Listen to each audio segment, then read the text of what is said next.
আসসালামু আলাইকুম সবাইকে। প্রিয় প্রবাসী ভাইয়েরা, ভিডিওটি খুব সুন্দরভাবে দেখেন আপনারা।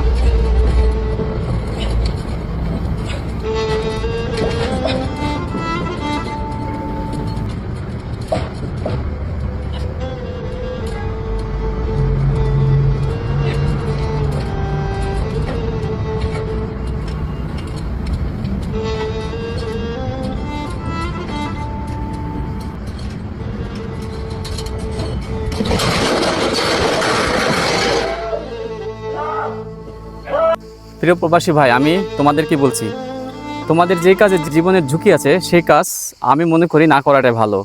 এই যে ভিডিওটা যে দেখলাম, এই ভিডিওটিতে স্পষ্টই দেখা যাচ্ছে এখানে 100-র ভিতরে 90% ঝুঁকির সম্ভাবনা। কারণ কেউ আপনার মইটা কেউ ধরতেছে না।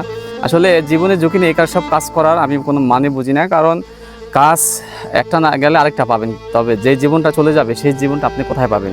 আপনি মনে রাখবেন, প্রবাসে যারা আমরা আছি, দেশে আমাদের জন্য আমাদের পরিবার, আমাদের স্ত্রী সন্তান, আমাদের মা বাবা ভাই বোন সবাই আমাদের জন্য অপেক্ষায় আছে। আপনি এই যে ঝুঁকি নিয়ে কাজ করে আপনি হয়তো মারা যাবেন, কিন্তু তারা এর যেই প্রতিক্রিয়া, এটা সারা জীবন আমাদের দেশে যারা আছে তারা ভোগ করবে। তাই প্রবাসী ভাই, হাত জোর করে বলছি, আপনারা কোনো কাজ করার আগে সেফটি মেনটেন করে কাজ করবেন। ভালো থাকবে সবাই।